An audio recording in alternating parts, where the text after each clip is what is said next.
Welcome back to Exceptional Talk with Dr. Clark. I am going to tell you guys, if you listen to part one of Miss Jessica Doss, you really want to make sure you listen to part two because she has so much more to say. So she's going to get into a little bit more of special education and how some parents can reach out if they're having issues with their children. So I'm going to give the platform to her right now. So don't forget, ask any questions that you need. She'll be available to answer them for you. All right. So let me just ask you, I'm a parent and I have a child that I seem that there's something a little off with him or her. Um, Most often, a lot of times when we see that our children have certain growth milestones, but when those milestones are not coming the way they should, at 2 years, the child's still not talking, several other, gains that they should have by now. So what would you tell a parent, if I was that parent, what would I do and what could I do to kind of assist my child? Okay. Well, and that's exactly what happened to me with my story. Kendall, who's my daughter, was around 1.5 and saw some developmental changes or delays. I'm thankful because I recognized them. So the first thing I would, usually tell parents to do is just always begin with your healthcare provider. They are the experts initially with the onset of any type of developmental delays. In my case, though, to be quite honest, I was asking doctors, "Hey, something's not right," and they were assuring me, "Oh no, Miss Dawes, everything is fine." But She's I fine. Yeah. knew, yeah, I knew that no, this was not normal. Right. So I would start with healthcare providers, and then after that, as far as resources, Babies Can't Wait is phenomenal. If you have any questions or concerns about your child, you can contact them. They will initially do a phone assessment. You'll talk to them about information, and then they will come out for an actual assessment in the home. They'll come with various providers who will do different assessments, different screenings, and then they'll make recommendations for treatment. That was phenomenal because early intervention is key. If you think there's Yes, it is. anything Yeah. going on with your child, to get some type of resources and help. What I can tell any parent is don't just your instinct matters. You know if there's something going on with your child. So Mhm. the initial onset would definitely be Babies Can't Wait. Uh, with the Babies Can't Wait, depending upon the age, once they begin doing therapies with them, coming out to the home, working on different aspects with them, after that, there's Child Find, which actually, puts you in capacity with working with the actual school where they can start special needs pre-K, and they can start as early as 3 years old. Okay. They can get that early intervention before kids actually start pre-kindergarten and kindergarten to get those skills they need, and sometimes that's enough to bridge the gap that they need to make them commensurate with their peers, and sometimes it's not, but at least they're ready for the actual academic setting. So those are the initial steps that I would take as a parent, and that I did take actually with my child when I have concerns about any type of delays or anything that may seem like they're not developing or age appropriate. Right. Awesome information, guys. Like I told you, she has it. All right. So let me just kind of change gears a little bit. We talked a little bit about the initial that a parent may want to consider. Let's say that my child has already um, gone to middle school. Now I see that there's some things going on with my child. For some reason, he's not learning. He's falling behind. Um, he's just kind of become withdrawn. He's not participating. He's not being social, with anybody. I know you don't diagnose anybody, but I know that there are some symptoms or some things that we can notice that maybe can alert us to say, you know what, I think I need to do something or I need to consult someone about my child. What would you um, recommend it in that particular case? Well, what I want to say is even with this, and I see it all the time, especially from where I see have sat as far as being in public education, and it happens a lot. If there can be a lot of reasons why children experience, if they, especially if they've been doing okay, and then all of a sudden you see something different, or Mhm. maybe if they haven't, and then now just is there's a different level of difficulty with a certain subject area or whatever may occur. A lot of people just automatically want to say, I want them tested for special ed. I want them, Right, right. Yes, that's the first thing. and a lot of times that's not the, and to be quite honest, that's not the fair solution even for the child. The school's responsibility, first of all, the parent responsibility, which is the question, is to bring it up to the counseling team. So that we'll talk to the child's counselor. Hey, I think something's going on with my child.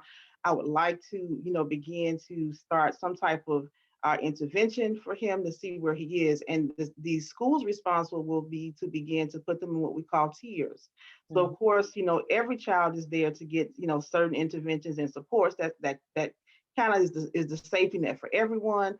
And then that counseling team will begin what we call either the SST process, where we're able to, provide certain interventions for a child. You will identify as a parent what you may see to be an issue. That counseling team will see if those same concerns are in the school or in certain areas, and specifically, let's say if it's in mathematics or whatever it may be. And then you put interventions in place to see if those interventions at that level will assist the child. And then you meet back periodically. You don't just stop there. You don't just say, Right. hey, we're going to provide the intervention. We want the data. I want to see, for sure. It's like when you go to the doctor, you don't just go in and take his word for it. You want to see exactly, the medications he's giving you. Are they Mhm. working? What does the blood Mhm. work say?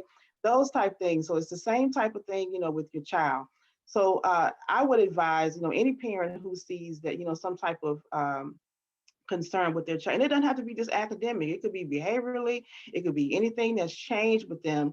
You know, provide that information with the counseling team, and then they will begin those interventions and strategies, and potentially, begin that SST process to tear them up. And then, if we've tried all these different supports and all these different things, and then they don't work, then there's a recommendation, of course, for a support services from potentially special education, where we have more services and supports for that particular student.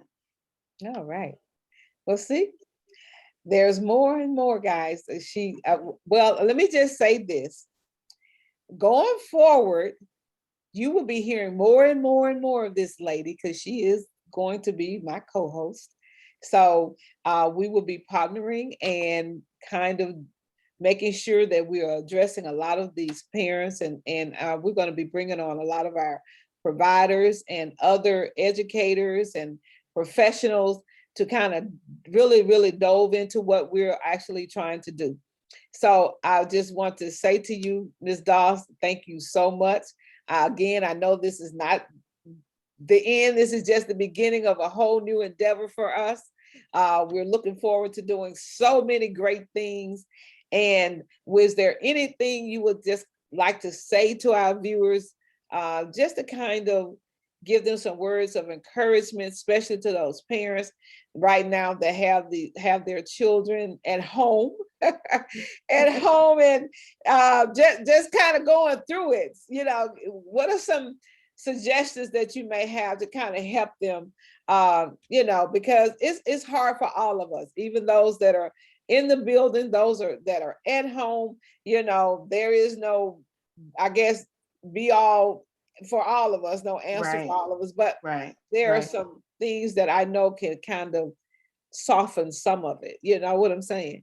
I do. And there is no, like you're saying, there's no catch all for everyone. And I definitely understand how difficult it is right now. Again, I have two children actually. I have a middle school, eighth grade going to ninth grade. And of course, Kendall, my child with autism, of course, is in first grade. So what I would say is to parents, not just during now, but what I'm learning about them just holistically is that it's just about, unlocking, understanding and unlocking your child. They have different milestones at different times. If you do see your child struggling, or whatever it is, begin with just basic conversations or listening to them. What I found as a parent is a lot of time, and it is your job, let me just first say, to advocate, and advocate with understanding.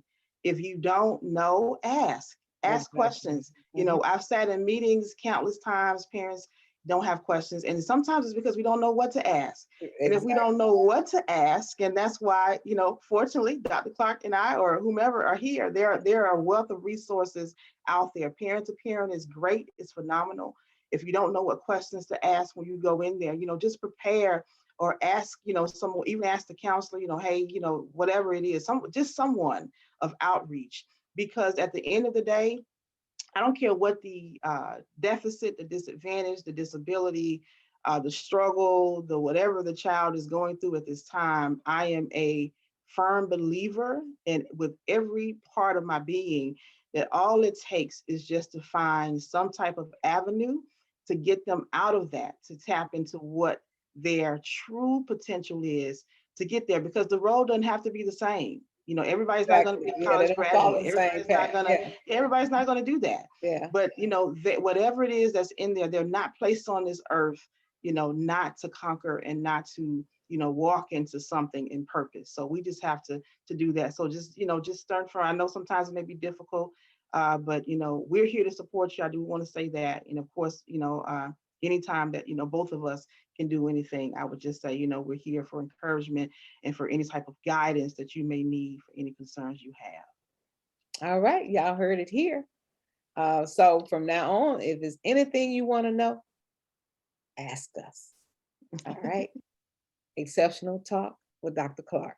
Don't forget to like, comment, share, and subscribe.